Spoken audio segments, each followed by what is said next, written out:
el fuego de los pensamientos. Ahí donde se encuentran, pónganse cómodos, vamos a orar. Vamos a pedirle a Dios que nos hable, que nos ayude a entender este misterio para que podamos aplicarlo y poder avanzar de manera más rápida, que es el propósito de la palabra de Dios, que estos misterios estén ahí, que nuestro aprendizaje siempre sea para ser transformados. Ese es el propósito supremo, más grande que nosotros podemos cumplir, recuperar la imagen y semejanza de Cristo, comenzando con nuestros pensamientos, purificados, santificados. Padre Celestial, te damos gracias, Señor. Gracias porque en ti podemos confiar. Gracias por los procesos, por todo lo que estás haciendo en cada uno de nosotros. Hoy rendimos, Señor, nuestra mente, rendimos nuestro corazón, rendimos nuestros pensamientos y cada memoria de nuestra célula, de nuestro ser, está rendida a ti para que sea purificada, sea procesada y podamos aprender juntos de tu voluntad.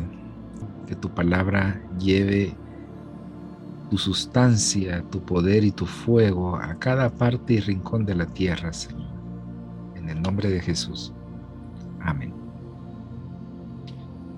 El fuego de los pensamientos. Ustedes se fijan, ponemos en el arte profético algunos símbolos, algunos gráficos que nos enseñan qué es lo que nosotros debemos de entender. Es muy importante hoy la información que vamos a lanzar. Gran yo soy, el nombre inefable de Dios, del cual el sistema religioso se ha inventado sustitutos para no mencionarlo. Pero yo les he dicho a ustedes que si lo googlean, este nombre inefable que no se puede mencionar en teoría y entre comillas, lo usan los masones, lo usan los rosacruces, lo usan la mayoría de las sociedades secretas, que es llamado también como el tetragramatón. Vamos a ver el origen de los pensamientos, por qué es importante entender sus números, sus fuentes, sus pictografías, para entender los tiempos. En la Escuela de Sueños y Visiones estuvimos compartiendo brevemente el número 10 y aprendimos que era número de proceso, número de promoción, número de purificación, un número que nos prepara para grandes cosas. Pero a veces nosotros por ignorancia, por otras razones, no aprendemos y no entendemos que facilitándonos el camino Dios con este entendimiento, somos más objetivos y somos más efectivos con los propósitos, metas y puntos que Dios nos pone en nuestra vida, y no caer en el tema de quejarnos, lamentarnos, sino alegrarnos, como las reglas que hemos estado implementando y que he compartido últimamente con algunas personas, que no hay sueños malos, no hay visiones malas. Todo, absolutamente todo, lo que Dios nos da en comunicación es bueno. Aún las experiencias que el enemigo nos hace pasar están autorizadas por Dios, y aunque parezca cruel, el propósito de Dios no es dejarnos ahí, sino procesarnos. Pero cuando nosotros estamos aprendiendo a ser maduros, estamos aprendiendo a entender la voluntad de Dios, que es agradable, buena y perfecta. La mayoría hacemos la voluntad de Dios de manera buena, pero no es agradable para Dios, tal vez quizás desagradable, y no es perfecta, sino que es imperfecta. ¿Por qué?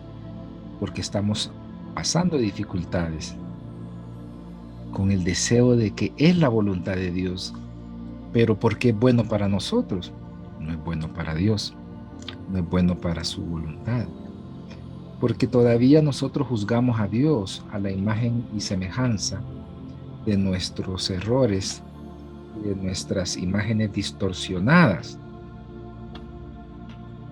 Entonces Dios tiene que exponer nuestros pensamientos. Y quizás para ser más puntual, cuando Dios quiere cambiar cualquier persona, ciudad, nación, cambia los pensamientos de su corazón y de su mente. Dice Jeremías 23:29, no es mi palabra como fuego, dice Jehová, y como martillo que quebranta la piedra. ¿Qué significa esta palabra que le envía Dios al pueblo de Israel por medio del profeta Jeremías? Es muy importante el contexto.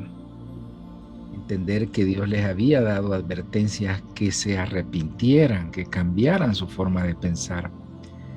Ellos endurecieron más el corazón. Por eso el Señor Jesús comienza su ministerio en el libro de Juan, convirtiendo el agua en vino en tinajas de piedra. Isaías y Jeremías también menciona que Israel tiene un corazón de piedra. ¿Cómo se convierte un corazón en piedra? ¿Cómo es que la palabra de Dios puede desmenuzar, pulverizar las partes de nuestro corazón que están endurecidas? Por eso los símbolos más importantes de una palabra profética y de un pensamiento, como lo expone el profeta Jeremías de parte de Dios, es el martillo y el fuego. Y el fuego es muy importante entenderlo. Hay una cantidad de versículos que estamos y podemos desarrollar, pero vamos a mencionar algunos. Que si Dios dice que su palabra es como fuego y que todo tiene que ser probado para ver si no es paja, heno o hojarasca, es porque muchos de nuestros pensamientos creemos que son de Dios, aunque sean bíblicos. Algunos dichos o clichés religiosos que nosotros hemos aprendido con base bíblica, con citas exactas, los usamos para justificar y argumentar el proceso que necesitamos transicionar. Por ejemplo, la escasez o la enfermedad. Muchas veces creemos que son las penalidades del buen soldado y que son parte del sufrimiento. Por eso este módulo se llama aprendizaje transformacional, porque la única ocasión, si no me equivoco, que aparece la palabra sufrimiento en la vida de Jesús es para aprendizaje. Dice que Él sufrió porque aprendió obediencia. Quizás una traducción más correcta sería perfeccionó su obediencia. Fue probado y tentado en todo. Y nosotros no somos la excepción si queremos obtener las mismas recompensas. Entonces el fuego, para los que han estado en la Escuela de Sueños y Visiones, el fuego podríamos decir que es la metáfora de los pensamientos purificados que tienen un proceso. Yo puedo decir como Pedro, Señor, yo te amo y estoy dispuesto a hacer todo lo que tú me digas. Pedro le dijo a Jesús, yo estoy dispuesto aún a dar la vida por ti mismo. O sea, fíjense bien, Pedro estaba dispuesto a morir en la cruz en vez del Señor Jesús. Eso era imposible. Y el Señor le dice, ay Pedro, le dice, cuando cante el gallo, me vas a negar 3 veces. 3 es el número del amor. Es el número que nos enseña. 7 es el número de procesos, lo aprendemos en la escuela. Y 7 más 3 es que Dios perfecciona nuestro amor. Y 10 es el número de los pensamientos.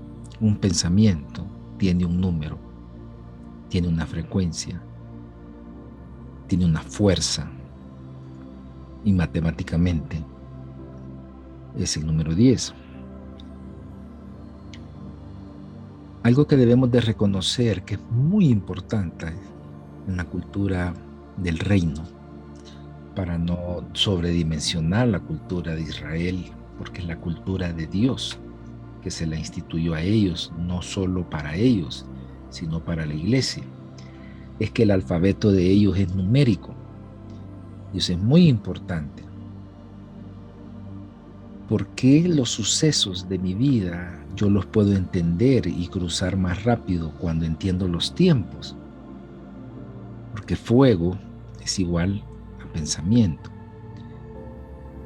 Martillo es igual a pensamiento, porque un pensamiento de Dios destruye y desmenuza cualquier oposición, sustancia, frecuencia y energía y unidades de información.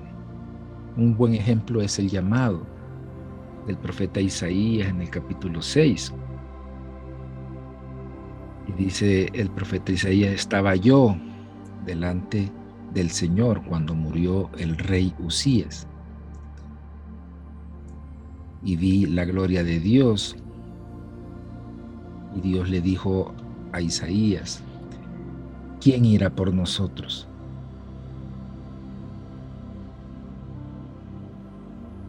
Isaías comenzó a poner pretextos, argumentos, porque tenía pensamientos de heno, de paja, de hojarasca. Podríamos decir que es lo que decía Pablo: lo que yo quiero hacer no lo hago, y lo que yo quiero hacer no lo hago.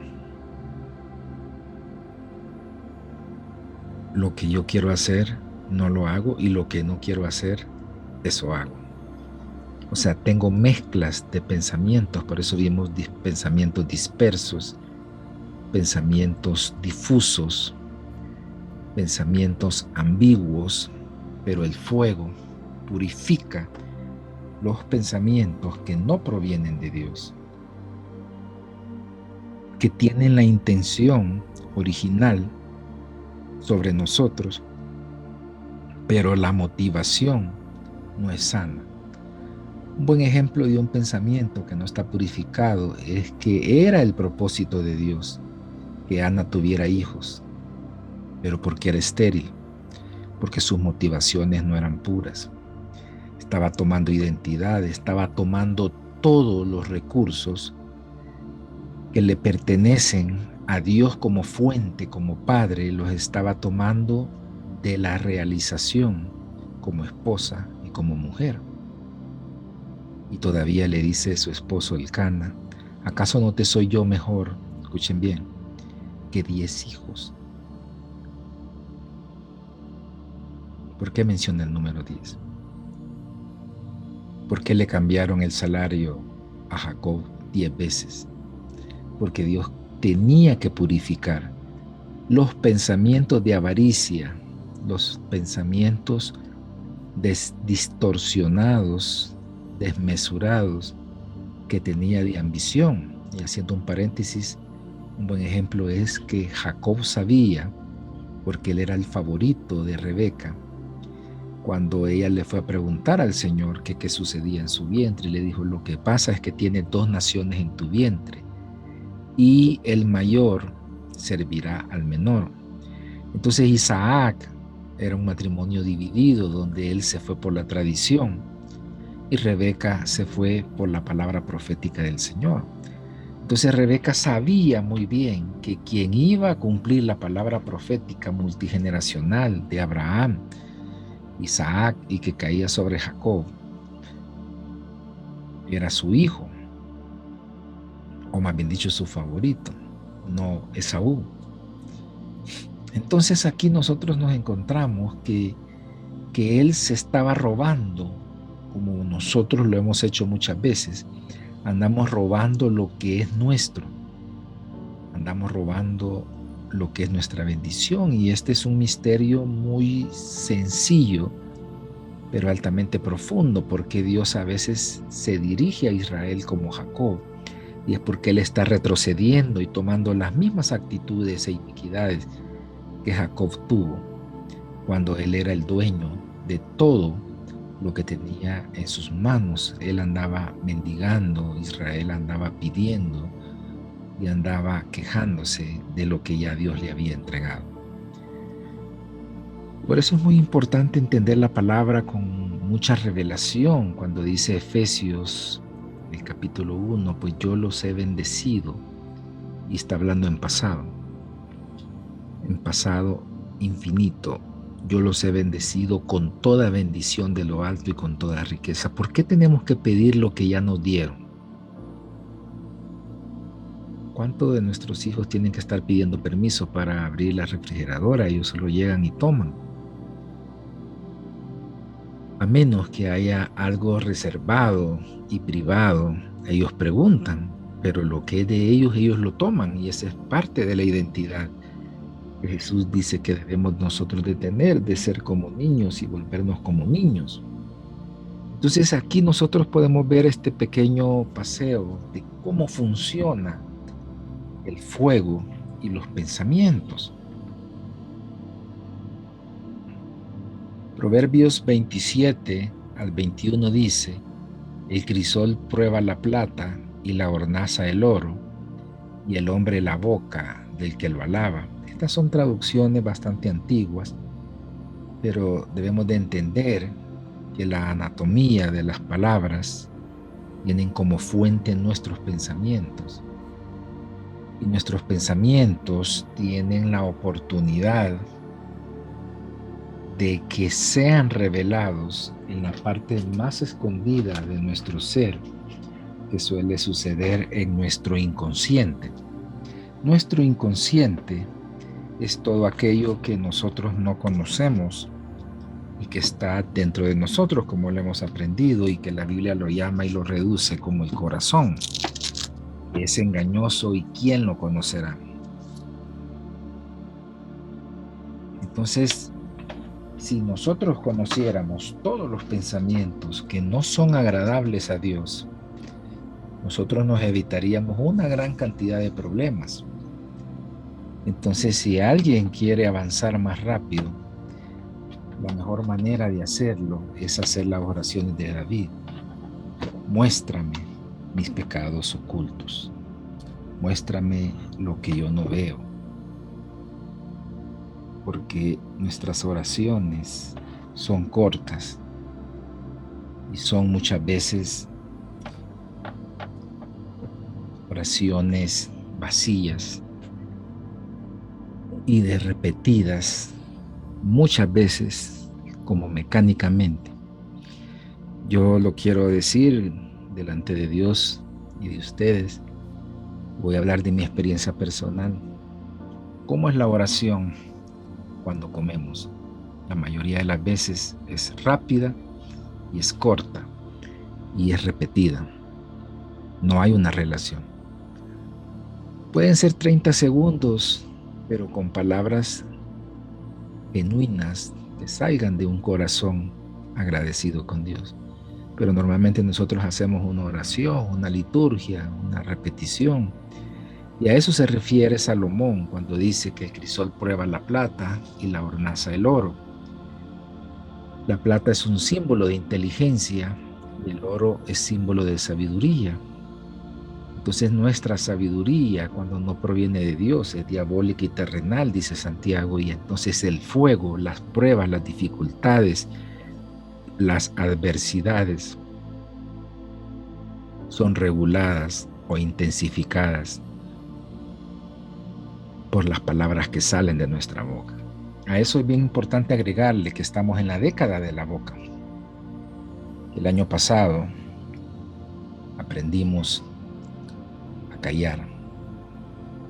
Este año 5782 estamos aprendiendo a hablar.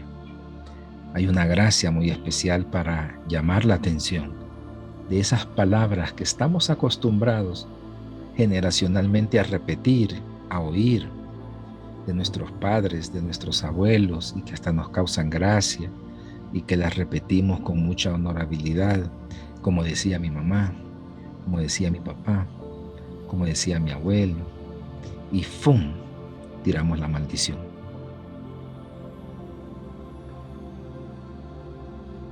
Zacarías 13:9 dice: y meteré en el fuego a la tercera parte y los fundiré como se funde la plata, y los probaré como se prueba el oro. Él invocará mi nombre y yo le oiré, y diré, pueblo mío, y él dirá, Jehová es mi Dios. Qué lindo este versículo, ¿verdad? Pero vamos a entrar un poco más en materia. ¿Por qué algunas veces nosotros sentimos tan cerca a Dios y otras veces lo sentimos tan distantes? ¿Es porque nuestros pensamientos son puros o porque necesitan ser purificados? En mi estilo personal, bastante incómodo para algunos, pero bíblico, al modelo de Abacú, Abacú tenía dos expresiones: ¿por qué? ¿Y hasta cuándo? Si ustedes las dicen, son bíblicos.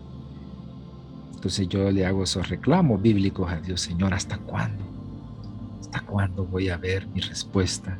¿Hasta cuándo voy a escucharte como te quiero oír? ¿Hasta cuándo voy a alcanzar la relación que necesito? Obviamente, la inmensa sabiduría de Dios y su amor infinito nos responde con un silencio que no es negativo, sino que es un silencio de amor, donde Dios nos quiere decir: necesito transformarte, necesito meterte en el fuego, fundirte como la plata, como el oro. Hay dos procesos que yo he aprendido. Uno es que Dios nos purifica en fuego. Ese es bastante suave, porque ese fuego es opcional.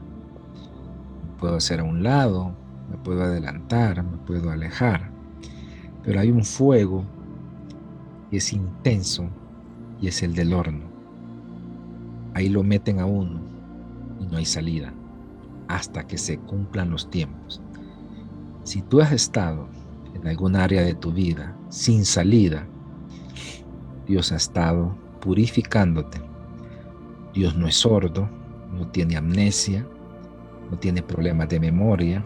Él te escucha, pero para Él es más importante transformarnos. Para Él es más importante que aprendamos lo que necesitamos aprender de lo que nosotros queremos obtener. Nosotros estamos más preocupados por nuestra tendencia humana poco espiritual.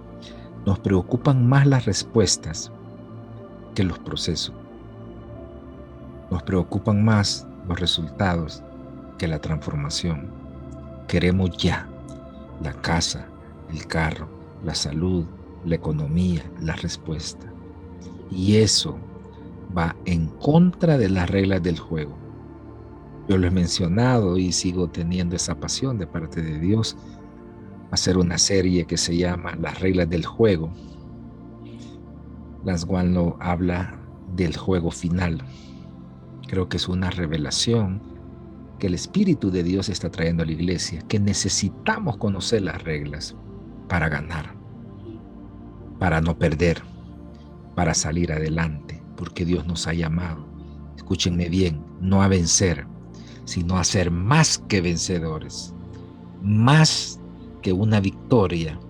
Hay una recompensa, hay una satisfacción, hay una oportunidad de agradar el corazón de Dios por toda la eternidad. De forma gratificante, Él nos va a recompensar y vamos a disfrutar con Él. Entonces nosotros tenemos que entender el origen de las cosas y de las fuentes que nosotros necesitamos aprender. De los 4 seres vivientes. Dice Ezequiel, capítulo 1, del versículo 4 al 5. Este es un material extra que quiero agregar. Dios me lo puso. Y miré y he aquí que venía del norte un viento tempestuoso, una gran nube con un fuego envolvente y alrededor de él un resplandor. en medio del fuego algo que parecía como bronce refulgente, y en medio de ella la figura de los 4 seres vivientes. Y esta era su apariencia. Había uno en ellos semejanza de hombre. Entonces, esta es la base bíblica para lo que ustedes van a oír.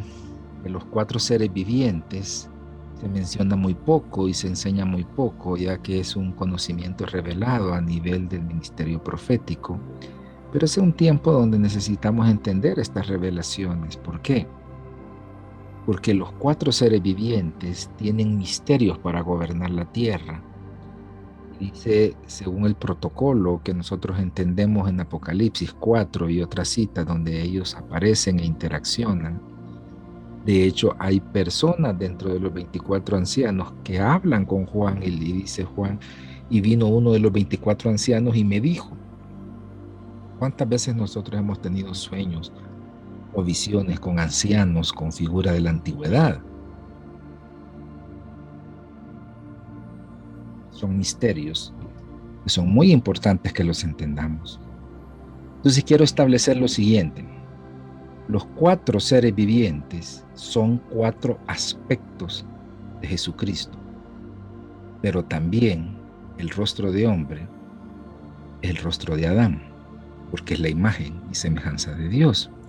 Entonces aquí nosotros entendemos que el fuego también es un elemento que está expresado como el león dentro de los 4 rostros que tiene, y este es el nombre famoso e inefable de Jehová, escrito en hebreo, traducido al español, YHWH.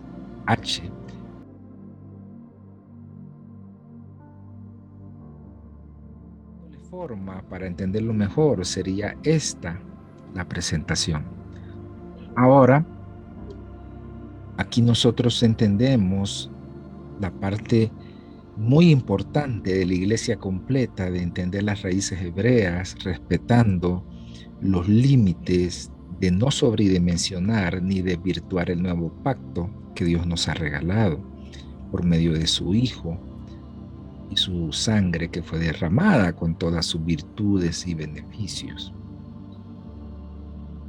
Entonces nosotros aquí tenemos el significado de la palabra Yahweh, YHWH, compuesta, que traducida desde el idioma original significa la palabra Yod, fuego, la palabra Hei, viento, la palabra Vav, tierra, y la palabra Hei, agua.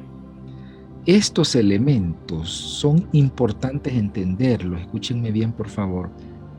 Cuando nosotros somos llamados y nos cautivan los signos de la gloria de Dios. Por eso comenzamos con esta cita. ¿Por qué aparecen los elementos? Yo espero que ustedes experimenten lo que yo experimenté cuando Dios me reveló esta parte y la compartí con otros profetas que nos enseñaban y entre todos opinábamos. ¿Por qué? Porque yo tuve un choque religioso cuando se me reveló por medio de una persona que los 4 seres vivientes son los 4 elementos manifestados. Entonces Dios me dijo, vuelve a leer en Ezequiel. Primer elemento, viento. Segundo elemento, fuego. Tercer elemento, esto no está en la luna ni en el planeta Marte, esto está en la Tierra. Y podríamos decir que aquí no está el elemento agua, pero casi siempre los elementos que Dios usa para hacer una intervención divina son el viento y el fuego. A Elías se le aparecía un torbellino y se le fue invitado a ser recogido en un carro de fuego.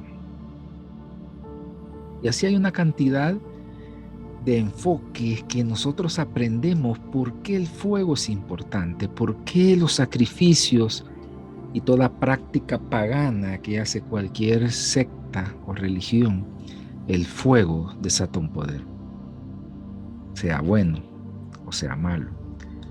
Todo depende del nivel de ofrenda. Pero cuando la obediencia no tiene límites ni reserva, no hay ninguna ofrenda y ningún poder que el enemigo pueda superar el poder que Dios nos ha regalado. Entonces, volviendo acá, si ustedes ven la figura de este símbolo, cuando armamos el tetragramatón, la palabra fuego, Yod, está en la cabeza y significa 10, según el alfabeto hebreo. Ustedes lo pueden buscar. Ahora, esto es bien importante entenderlo, porque de aquí es cuando nosotros comprendemos la fusión que tenemos con el Señor. Por eso, cuando Dios le dice a Ezequiel, mira, le dice, te voy a enviar contra un pueblo duro de cerviz, pero yo te voy a dar una frente de diamante, porque aquí está la voluntad de nosotros y el fuego de Dios está en nuestras frentes. Por eso el enemigo va a buscar la mano derecha o la frente para poner su marca, porque sabe que ahí hay un control y un gobierno sobre nuestros pensamientos. Entonces, este estudio es muy importante entenderlo como una base, porque esto pertenece a una escuela profética que yo enseño para personas que tienen ya un oficio y algo que necesitan desarrollar como base. Entonces, ya después de entender esta parte, vamos a entrar ahora en materia y vamos a ver cómo funciona el fuego, cómo es su proceso, su preparación y su promoción. Dice Daniel, capítulo 3, del versículo 12 al 14. Hay unos varones judíos, los cuales pusiste sobre los negocios de la provincia de Babilonia, Sadrach, Mesach y Abednego, y estos varones, oh rey, no te han respetado, no adoran tus dioses, ni adoran la estatua de oro que has levantado. Entonces Nabucodonosor dijo, con ira y con enojo, que trajesen a Sadrach, Mesach y Abednego. Al instante fueron traídos estos varones delante del rey. Y habló Nabucodonosor y les dijo, es verdad, Sadrach, Mesach y Abednego, que vosotros no honráis a mi Dios, ni adoráis la estatua de oro que he levantado. Vamos a desglosar desde la perspectiva de las parábolas este misterio. Primero, ¿por qué no está Daniel aquí? ¿Qué pasó con Daniel? ¿Por qué Daniel se quitó esta prueba de fuego? Y otra buena pregunta sería, ¿y por qué no metieron en el foso de los leones a los compañeros de Daniel? ¿Cuántas veces ustedes, o nosotros más bien dicho, nos hemos quejado porque otras personas están bien y nosotros no lo estamos? ¿Cuántas veces nosotros hemos dicho, y a mí por qué me pasa todo esto y a ellos no? ¿Por qué no se quejaron Sadrach, Mesach y Abednego? Bueno, y Daniel, ¿por qué no lo meten aquí al horno? La respuesta está en el versículo, porque Daniel no estaba dedicado a los negocios. Daniel estaba dedicado al monte del gobierno. Pero una cosa es administrar los negocios con visión de gobierno y otra cosa es administrar los negocios sin visión de gobierno. Hoy en la actualidad yo le digo a todas las personas, tú vas a terminar en el monte del gobierno. No, a mí no me gusta la política. No, es que no se trata que te guste.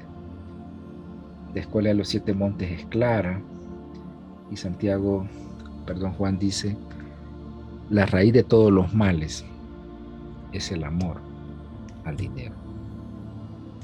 No es el dinero, es el amor. Nosotros todo lo que hacemos, lo hacemos porque lo amamos, pero nunca ese amor tiene que competir con Dios. Entonces, estos 3 muchachos estaban siendo probados, estaban siendo procesados, porque Dios los quería promocionar.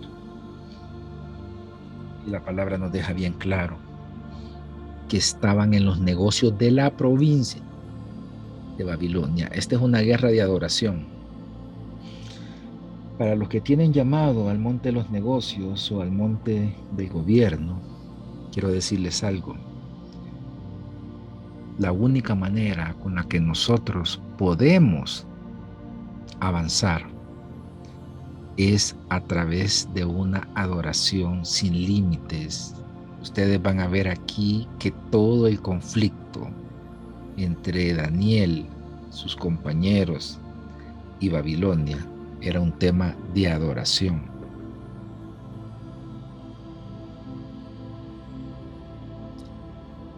La adoración necesita una imagen. Toda imagen no necesita tener una estatua. Es nuestro sueño, es nuestro deseo, que la mayoría de las veces está primero y Dios está de último. Hay otra palabra clave aquí, que es la honra. Dice, vosotros no honráis ni adoráis la estatua de oro que he levantado. Si el oro es sabiduría y se purifica con fuego, eso es lo que debemos de entender, que las dificultades, los problemas y las adversidades están diseñadas para que nosotros alcancemos ese cambio de pensamiento.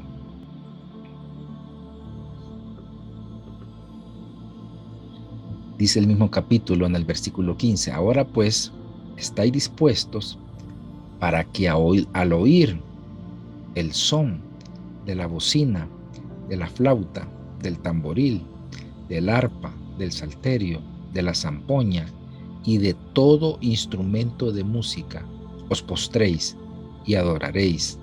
Entonces aquí hay honra, hay adoración y hay postración.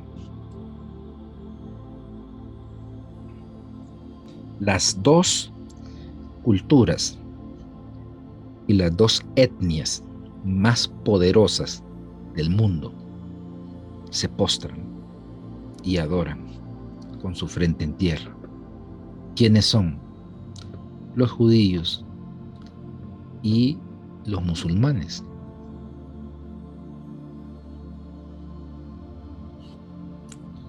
Entonces, postrarse en la cultura occidental, en la cultura religiosa nuestra, no es un hábito muy común. Yo quiero decirles que yo tenía muy avanzado el hábito de postrarme y lo dejé de practicar. Me siento exhortado para retomarlo, porque no es lo mismo orar parados, sentados, aún de rodillas, que postrados con la frente en tierra. Por eso Satanás le dice a Jesús, si postrado me adorares, todos los reinos de este mundo yo te los voy a dar. Entonces aquí hay un dato muy importante. Primero es la música. ¿Qué música escuchamos? Y yo quiero ser muy respetuoso, pero no toda la música cristiana es de Dios. ¿Cuál es la música que debemos de oír? No es cristiana, es la que Dios nos dice, es la que Dios nos inspira. ¿Cuánta música hay ahora comercial? De hecho, la música está en una crisis porque estamos cerrando un ciclo y abriendo otro, porque la música tiene generación, tiene impacto generacional y todavía no han salido las voces de la siguiente generación. No quiero mencionar nombres, pero el impacto que tuvieron las voces de las generaciones pasadas, que por cierto algunos están vivos, no tienen el impacto de hoy. ¿Por qué? Porque Dios está esperando que se levanten verdaderos adoradores en espíritu y en verdad, que no tiene que ver con cantar, que no tiene que ver con dones, vocablos o con instrumentos. Los instrumentos solamente potencializan lo que nosotros portamos. Yo tuve un sueño donde Dios me dice que tengo licencia para hacer música. Eso es mi caso personal. Y ese ha sido uno de mis deseos. En el caso de algunos de ustedes, yo nunca lo quise hacer. Muy importante. Por la complejidad que tiene la música, presencia de Dios. Una persona, yo esto es lo que hago. Que es la presencia de Dios es y me decía, indicador que Dios te ha dado no es casualidad. No creo que Dios te lo ha dado para que lo tengas ahí, tienes que desarrollarlo, por lo que estimula nuestra alma. Yo quiero decirles que la presencia de Dios estimula el alma, pero hay música que estimula el alma, pero no manifiesta la presencia de Dios. ¿Por qué? Porque la música, cuando se construye, tiene que estar conectada con el Espíritu de Dios para que quede plasmada. La música es como la pintura, se transmite lo que la persona tiene. Entonces aquí es muy importante, y lo repite varias veces el libro de Daniel, el tema de la música, de los instrumentos. La música instrumental es clave para los tiempos de guerra. Y dice el versículo, porque si no la adoraréis en la misma hora, seréis echados en medio de un horno de fuego ardiendo. ¿Y qué Dios será aquel que os libre de mis manos? Sadrach, Mesach y Abednego respondieron al rey Nabucodonosor diciendo, no es necesario que te respondamos sobre este asunto. Y si no, sepas, oh rey, que no serviremos a tus dioses, ni tampoco adoraremos. He aquí nuestro Dios, a quien servimos, puede librarnos del horno de fuego ardiendo, y de tu mano, oh rey, nos librará. Por la estatua que has levantado. Entonces Nabucodonosor se llenó de ira y se demudó el aspecto de su rostro contra Sadrach, Mesach y Abednego, y ordenó que el horno se calentase 7 veces más de lo acostumbrado.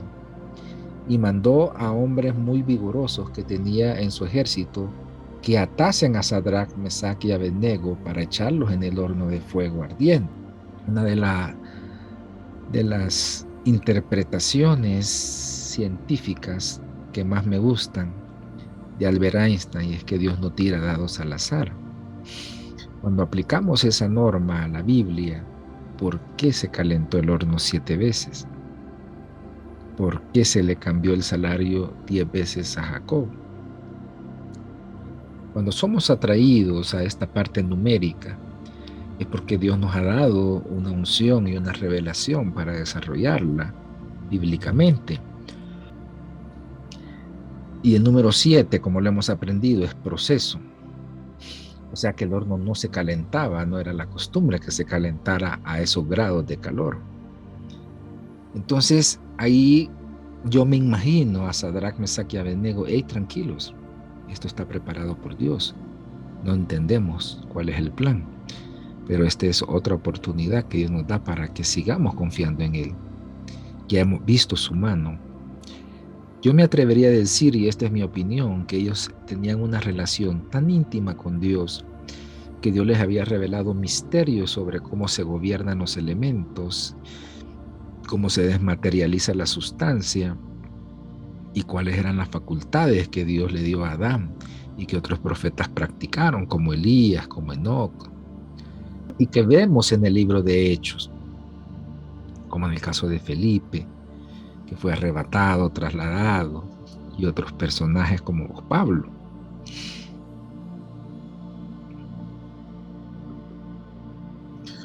Entonces en el versículo 21 dice, entonces estos varones fueron atados con sus mantos, sus calzas, sus turbantes y sus vestidos, y fueron echados dentro del horno de fuego ardiendo. Aquí vamos a hacer una pausa. Vamos a desglosar esto. ¿Con qué fueron atados? Con sus mantos.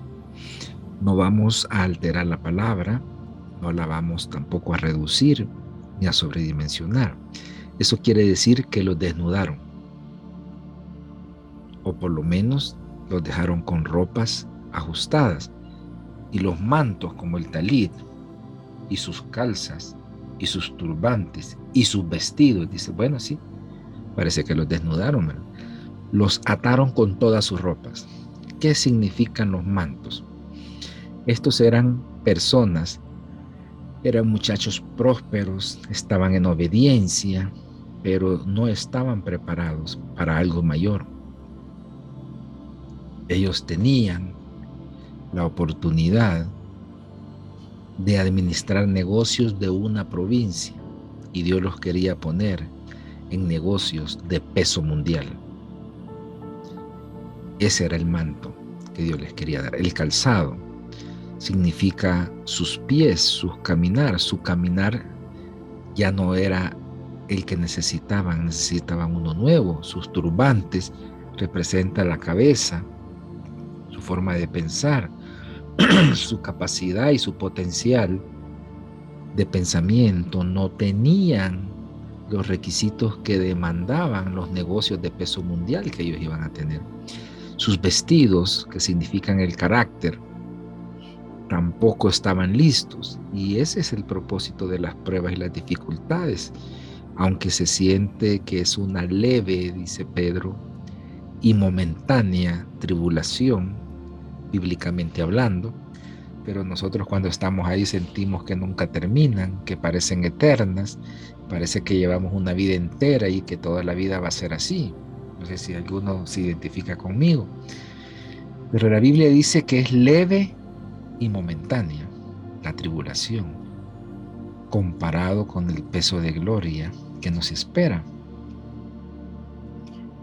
Dice el versículo 22, y como la orden del rey era apremiante y lo habían calentado mucho, la llama del fuego mató a aquellos que habían alzado a Sadrach, Mesach y Abednego. Humanamente, ¿cómo puede matar este fuego a las personas que le aumentaron 7 veces los grados de calor? Sin haber sido lanzados y no haber matado a los compañeros de Daniel. Eso ratifica que ellos vivían en una dimensión, escúchenme bien por favor, sobrenatural, que nosotros vamos a aprender y a experimentar como un estilo de vida natural y no opcional en este tiempo. Versículo 23, y estos 3 varones, Sadrach, Mesach y Abednego, cayeron atados, no se les olviden, con sus mantos, con sus calzas, con sus turbantes y sus vestidos, o sea, los hicieron una pelota. Obviamente se tenían que quemar más rápido. Y dentro del horno cayeron. Entonces el rey Nabucodonosor se espantó. Y aquí quiero profetizar 2 cosas. Dios va a comenzar a quitar a nuestros enemigos que se están aprovechando de nuestros procesos. Y se van a espantar otro grupo de lo que Dios va a hacer con tu vida y con mi vida. Así como se espantó Nabucodonosor, viene el tiempo donde presidentes, líderes, funcionarios de gobierno se van a espantar de ver lo que Dios está haciendo en las personas que Dios está preparando. El doctor Hammond tiene un récord casi intachable. Y una de las profecías que dio para la pandemia es que Dios estaba preparando a su iglesia y a aquellos que lograran permanecer firmes en sus procesos se iban a convertir en los instrumentos para el más grande avivamiento de todos los tiempos que vienen. Yo te quiero animar que cobres ánimo, valga la redundancia, que estás a punto, que estás en la recta final, que ya se está terminando de quemar todo aquello que no te va a dejar entrar a tu nuevo tiempo. Entonces el rey Nabucodonosor se espantó y se levantó apresuradamente y dijo a los de su consejo: ¿no echaron a 3 varones atados dentro del fuego? Ellos respondieron al rey: es verdad, oh rey. Y él dijo: he aquí yo veo 4 varones sueltos. Aquí está hablando en plural. Aquí está un punto muy importante. Nabucodonosor está viendo 4 personas con el mismo aspecto. O sea que esto confirma que los compañeros de Daniel tenían el don, la revelación y la sabiduría escondida que Jesús tenía para desmaterializarse y tener experiencias e intercambiar con otras personas que visitaban la tierra de parte del cielo, porque ellos se miraban igual que al ángel del Señor. Y él dijo: he aquí yo veo 4 varones sueltos que se pasean en medio del fuego sin sufrir ningún daño. La estrategia del enemigo es hacernos sentir que nos estamos dañando, que estamos saliendo perjudicados, pero lo único que está saliendo dañado son los pensamientos de hojarasca, de heno, de paja. Y lo que permanece son los pensamientos como una representación del oro fino. Yo me recuerdo en el año 2009,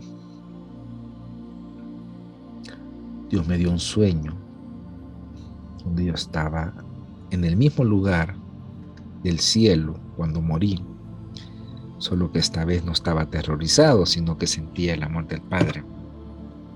Y yo estoy esperando que ese sueño cumpla su ciclo. Si alguien recibe algo, por favor me aborda en el chat.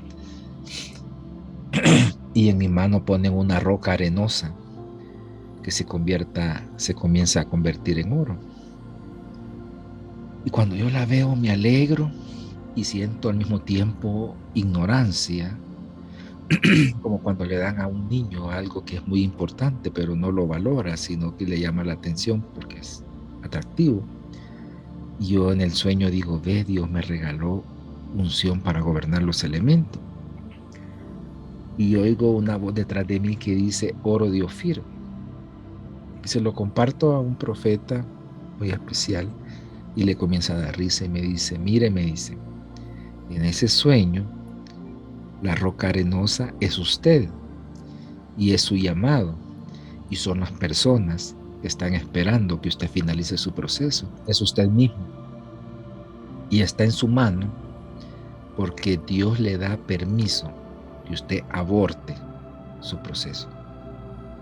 O sea, yo tengo en mis manos la capacidad de decirle: Señor, ya no aguanto más, ya no más, basta ya, no veo ni una. Yo le digo: Señor, yo no aguanto, pero tú sabes si aguanto, tú sigue y dale y no paremos, Padre. Yo voy a seguir hasta el final y en lo que a mí cabe me voy a mantener firme hasta llegar a la recta final. Eso fue en el 2009. A los 10 años, en el 2019, creí que se iba a cumplir. Un dato muy interesante de ese sueño es que es continuación de mi vivencia con Dios en el año 2000. Entonces quiere decir que yo tengo ahorita aproximadamente 21 años de un proceso que entró a su siguiente etapa en el 9º año y que ahorita estamos ya con 21 años y que espero que se termine. El año pasado Dios me despertó con voz audible y me dijo: es tiempo de resplandecer. Yo le dije: gracias, Señor, pero no veo ningún resplandor y creo que es un proceso que toma tiempo, pero que gradual y parcialmente sí se pueden notar los cambios. Cuando cambiamos nuestra forma de pensar, cambia nuestra forma de hablar y cambia nuestra forma de actuar y automáticamente cambian los resultados.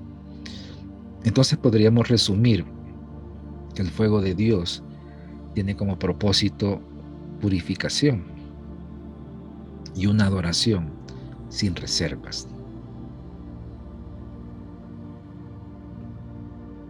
Versículo 26 al 28 Dice, entonces Nabucodonosor se acercó a la puerta del horno de fuego ardiendo y dijo, Sadrach, Mesach y Abednego, siervos del Dios Altísimo, salid y venid. Miren qué tantos principios hermosos los que hay en la palabra. Uno, ellos salieron hasta que Nabucodonosor los llamó. Dos, ya no estaba enojado Nabucodonosor, ya no estaba descompuesto, sino que reconoció que ellos eran siervos.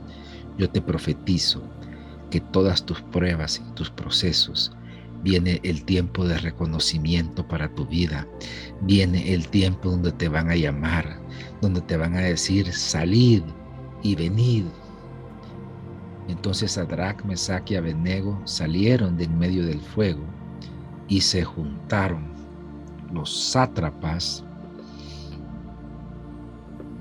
los gobernadores, los capitanes y los consejeros del rey para mirar a estos varones cómo el fuego no había tenido poder alguno sobre sus cuerpos, ni aún el cabello de sus cabezas se había quemado. Sus ropas estaban intactas y ni siquiera olor de fuego tenían. Entonces Nabucodonosor dijo, bendito sea el Dios de ellos, que Sadrach, Mesach y Abednego, que envió su ángel y libró a sus siervos que confiaron en él y que no cumplieron el edicto del rey y se entregaron sus cuerpos antes que servir y adorar a otro Dios que su Dios. Quiero hacer aquí una pausa. Nosotros, como somos muy religiosos, en una ocasión alguien me dio una palabra y me dijo que el libro de Daniel era mi libro para interiorizarlo. Y yo recibí esa palabra de una persona que ni me conocía. Y después que recibí esa palabra, a los años, una de las cosas que Dios me reveló es que Daniel solamente tuvo 3 problemas. Uno por cada gobierno. Y ahí tuvo una vida dedicada y consagrada a Dios, cumpliendo sus funciones gubernamentales. Pero una de las cosas que me impactó cuando Daniel interpretó la mano que escribió sobre la pared es que a uno lo feliciten, le den premio por hacer la voluntad de Dios y no la voluntad del hombre. Miren qué hermoso lo que hace Dios como Padre, que hace que quien estaba enojado y quería matar a los compañeros de Daniel, los felicita. Y dice, no, ustedes sí son siervos de Dios, no me hicieron caso. No, miren, estos muchachos son tremendos, no obedecieron al rey, no adoraron la estatua y todos ustedes la adoraron, ¿verdad? Ya me cayó un poco de sentido de humor. Y el ángel de Dios los libró y los ángeles de ustedes y todo este montón de dioses que me ponen aquí a inventar. Viene el tiempo que toda hechicería, toda brujería, chamanismo, toda intención, todo lo que el enemigo se le ocurra, por muy oscuro que sea, no va a tener ningún valor, no va a tener ninguna fuerza y ninguna autoridad contra ti. Todo lo que el enemigo te ha permitido que tú recibas por instrucción de Dios ha sido solamente para purificarte, para prepararte, para procesarte, para promocionarte. ¿Para qué? Para negocios no convencionales. Ellos venían de hacer negocios convencionales, pasaron a hacer negocios no convencionales. Y yo oro y activo una unción de negocios no convencionales, negocios estancados, negocios que estaban paralizados. Solamente cumple lo que estás comprometido con Dios que debes de hacer. Ponte en orden y a cuentas para que Dios haga contigo, termine tu proceso y que el mismo enemigo reconozca que Dios está contigo, como lo hicieron con José. Dice Daniel en el versículo 29 al 30 para finalizar, por lo tanto, decreto que todo pueblo, nación o lengua que dijere blasfemia contra el Dios de Sadrach, Mesach y Abednego sea descuartizado y su casa convertida en muladar, por cuanto no hay Dios que pueda librar como éste. Entonces el rey engrandeció a Sadrach, Mesach y Abednego en la provincia de Babilonia. Esto desata un fuego para los negocios, una promoción. Yo te quiero decir que el año 5782 es el año de la promoción para los negocios. Un manto para los negocios. Y la palabra que salga de tu boca, escúchame bien, va a ser como martillo, va a ser como fuego, que va a destruir todo lo que se oponga en tu camino. Una de las cosas que me gusta de la escuela de José y Daniel es que ellos no andaban peleando con el enemigo. El modelo cristocéntrico de guerra espiritual es que no se pelea con el enemigo. A nosotros nos enseñaron que hay que andar peleando. Dos cosas que yo cambié de mi perspectiva de la guerra espiritual. Al enemigo no se busca, ni se pelea. ¿Por qué? Porque él te busca porque Dios lo envía. Dos, no peleas con él, cumples tu propósito. Y cuando se te cruza en el camino, lo desplazas. ¿En qué parte de la Biblia Jesús andaba buscando al enemigo? Él andaba buscando al gadareno para cumplir la profecía. Para cumplir la profecía de Jacob, que tenía que ir a la tribu de Gad a liberar al gadareno. La adoración, sin reservas, sin límites, es una adoración que desata poder. Escúchenme bien, y yo no soy partícipe de la teología de la prosperidad. Una de las señales más grandes de la segunda venida del Señor es su gloria. Y no hay gloria sin riqueza sobrenatural, minerales, transformación, cuentas. El orden mundial no va a poder detener las finanzas de la iglesia, y como todo es cíclico, así como Dios guardó la riqueza que Egipto acumuló, administrada por José, y en un día Dios le dio la gracia para que Israel se la llevara, para que adorara al Señor, así se van a soltar las finanzas sobre tu vida, para que llegue el día que adores y tengas los recursos para dárselos al Señor y para que el reino avance. Llegamos al final, cerramos esta serie y vamos a comenzar el siguiente martes con el gobierno de las palabras.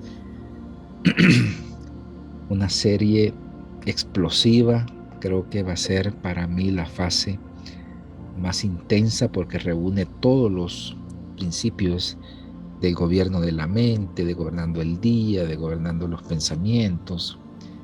Y ahí vamos a aprender nosotros cómo es que podemos resumir todo eso. Yo de hecho les quiero abrir mi corazón, que yo le dije, Señor, ¿por qué no me pusiste desde el principio del gobierno de las palabras? Y tendrían que aprender todo esto.